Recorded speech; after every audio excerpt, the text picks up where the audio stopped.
オラ、オマのセラノドラソです。9回の猫背を終えてバーチャル猫股になりました。よろしくお願いします。では、やってまいりました。猫股フリークです。今回はですね、一応ゆるーくお話しさせていただくんですけれども、いくつかですね、経験した事故物件の中でも、正直、今でもですね、印象が一番濃いお話をさせていただきます。僕の猫背っていうか、猫股の中でですね、一番怖かった事故物件のお話です。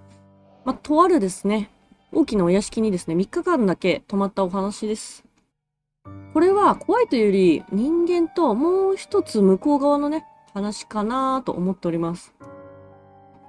その当時、そのお屋敷はですね、かなり大きな勢力。いわゆるそういう世界の人たちは持ち物だったんですよね。で、僕は、僕のですね、事故物件歴をどこからか聞いたらしくて、一度見てほしいと依頼が来たんですよ。内容単純で、毎晩何かに切られる感覚がある。そして耳元でですね、ボソボソボソボソと何か恨み事を囁かれる。正直僕ですね、この話を聞いて、子供の僕には無理だなって思ったんですよ。なので、子供の僕には無理です。お払いもできないし、神主さんとか行ったところで、100万人いたですね、こわもての人たちの声が一斉に険しくなったんですよね。殺意って、本当に空気でわかるんだなって思いました。で、母親は青ざめて、スペイン語で何言ってるのって言ってて、その時ですね、会長、そう呼ばれてた人が静かに言ったんですよ。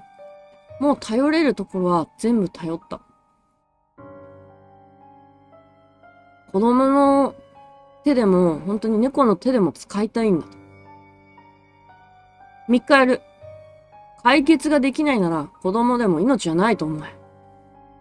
返事をする前に僕抱えられまして、会長の部屋にですね、押し込まれたんですよ。そこは広い和室で、大きなベッドもあって、なんか監視役みたいな男性が、3日間ここから出すな。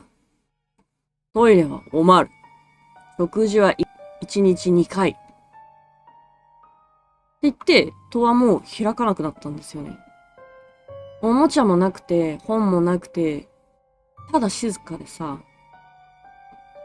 もう泣いてたんだけど、もう怒鳴られちゃって、もう布団の中でさ、もう声を殺して、いつの間にか寝てたんだよね。そしたら、布団を剥がされてびっくりして起きたのね。知らないおじさんが立ってる。でも、すぐに気づいたんだよね。この人生きてないな。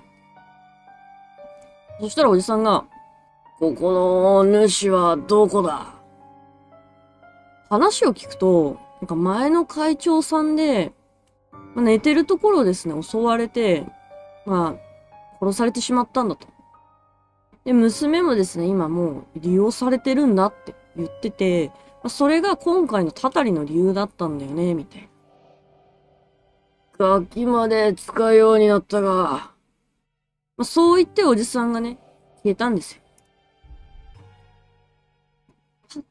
って起きると、戸が開いてて、女性がですね、僕を覗き込んでたんですよ。大丈夫。払う子供が来たって聞いて、おにぎりをくれてですね、一緒に食べてくれました。ウインナー、好きなんでしょ？本当に僕、ちょっと焼いたね、カリカリのウインナーが好きで、泣きそうになっちゃったんですよね。お母さん、生きてる？今は。その言葉で僕は、長くないんだなーって思いました。その夜、女性はですね、ハンバーグを作ってくれたんですよ。もう形が悪くて、ちょっと焦げてて、でも僕にとってはもう、最後の晩餐だね。そう言って食べたら、なんかもう監視役の人も女性の人も黙っちゃって、で、その夜ですね、またおじさんが来て、僕はね、全部なんか聞いた話とかいろいろ総合して、なんかいろいろ言ったら、あの人長くないよ。病気だから。おじさんはですね、黙って出て行ったんですよね。で最終日僕、すごい高熱が出ちゃって、病院に運び込まれちゃったんですよ。数ヶ月後、ニュースでですね、その屋敷が焼け落ちたって知ったんですよ。その関係者たちも一緒に。あの依頼が、そもそも解決したのかとか、それとも終わっただけだったのか、今でも僕にはわかりません。でも、あのおじさんは、きっと成仏できたんじゃないかなーって、僕はそう思ってます。事故物件の話って、やっぱり幽霊より、生きてる人間の方が怖いことがいいんですよね。今日は、ここまでです。では、猫又フリークではですね、このように僕の怖い話、実体験ですね、そしてやばい話とかお話ししていくので、よろしければチャンネル登録、高評価していただけると嬉しいです。うわ、びっくりした話だ。そういうことあるんだなって思っていただいた方はコメント、チャンネル登録よろしくお願いします。では、チャオーン。僕ってなんか色々とやばい経験してるんだよな。